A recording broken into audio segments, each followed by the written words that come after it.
I've been obsessed with watching the 76ers since So they what'd you made the think about trade. that game last night then? What'd you think? I mean, did you think something different in the first quarter than you did in the third quarter? I think teams are trying to run on them. Durant said it after the game over the weekend, and you saw Denver trying to do it yesterday too. They're trying to move the pace, and they feel like Harden's not always going to get back, and Embiid is a big guy, and you just want to make him run and see if you can tire him out in the fourth. And I don't know. Now, in the playoffs, things slow down, right? And that they do. Things might change. It gets a little more tense, and that is more favorable to them. But it would be concerning to me if I was a Philly fan that teams seem like they already have a real strategy against them. And then the Harden piece of he had the key turnover again against Denver last night, Yes, minute left, threw the ball away. That piece of it and how many mulligans he gets with the Philly fans before they start looking at each other and go, wait a second. This guy's awesome when we're up 20 against Charlotte, but this is now the seventh time in a big game that part's interesting too. But yeah, they seem slow to me. What was your take? Well, and Embiid hit the floor, I don't know how many times, 6, 7. Every time he does that, I'm like, oh my God, there goes their season. And one of them was bad. It looked like really he broke his tailbone. Yeah, exactly. So, and Embiid's on a mission. I know Joel pretty well, I feel, just as a player, watching him, but listening to him talk. Like, he wants all of this in the worst way. Probably, if someone said to me, pick the one superstar that wants to win a championship more than anybody, it's not James Harden. It's Joel Embiid. Definitely not James Harden. Yeah. Well, yeah, but list anybody else you want. Carmelo Anthony. No, it's Joel, or Chris Paul even. It's Joel Embiid. It just is. And really, you'd have him over Chris Paul? Chris Paul would be my number one, I think. I don't know if it's sustainable how much he's locked into it. The way, I mean, Chris Paul's been waiting his entire career. Joel hasn't been around long enough, so it's not even fair to compare the two in terms of the urgency of it or the significance of it for their legacy, all that. Although I think Chris Paul's legacy is pretty secure at this point. Yes. But just watching him in that game last night, like he didn't want to just win that game. He wanted to dominate Nikola Jokic. He wants to be the MVP. And by the way, I have no problem with that. I have no problem with that. And I thought when Embiid's playing the way he was playing, I think Philly is very, very dangerous. Except, and we talked about this, Bill, before they made the deal. What would they give up to get Harden? And they gave up the stuff that we didn't want them to give up. And starting with Seth Curry. I think they really, I'm with it. They really miss him. Yeah, they do. And, Danny Green was, I think, 0 for 5 last night. Yeah. It reminded me of the Danny Green. Remember the postseason with Toronto when he could not make a shot? That's all I could. And he only took 5 shots last night. So that's not really fair. But Danny Green has these stretches where it just goes away from him. So I was thinking more about, not so much about Harden, but what was missing because Harden was there. And Harden's numbers, I don't have them in front of me, but I know they're bad. I mean, his shooting percentage has been very poor the last 5-6 games or whatever. So we haven't seen Harden at his best with the Sixers. I think a vintage Harden with a vintage Embiid is scary. And I think they have a chance to win, but we haven't seen that yet. And there's 15 games left or 14 games left. Like, it's almost soup. Let's go here. There's an urgency. There's an urgency that I don't feel with Philadelphia that if I were the Sixers, I would want to feel. We don't have time, guys. Let's go. Let's kick this in. It's really hard to figure out your team on the fly like this. That's one thing as I've gotten older. I always feel, and in podcasts I've done with different players where they always talk about that there's this shorthand that you just develop over the course of a couple of years. And I actually think that's been a big advantage for the Celtics this year because the guys on that team have been together for a long time. Whereas you look at Philly, that team's honestly been thrown together. And there's a combo year of guys year after year, guys who haven't been in big situations yet, removing Simmons and kind of the identity that they had with him for better and worse for a few years. And now that shifts to Maxey for 3 months, but now it's Harden. Now it's Harden and Maxey trying to figure out how to coexist. Now it's Embiid trying to figure out how to play with Harden.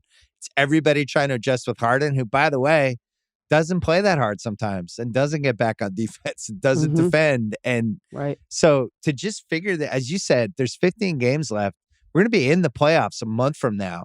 Mm-hmm. And that know-how, I watch Miami, and that's a team that some of the pieces have been together a while, and then a couple, like Lowry just got there this year, but it's a team that feels like they're all on the same page. I watch Toronto, which is have some old timers, but then Scotty Barnes, who's becoming one of my favorites. Isn't he great? Yeah, that great. team has an identity. Like they played the Lakers last night. I think they were only 4-point favorites, and I'm like, they're gonna try so much harder than the Lakers. So you took that bet? Are you telling me you took that bet? I might have bet. Well, I might have parlayed them with Philly. Okay. I thought yesterday was going to be Philly's breakout. I was wrong.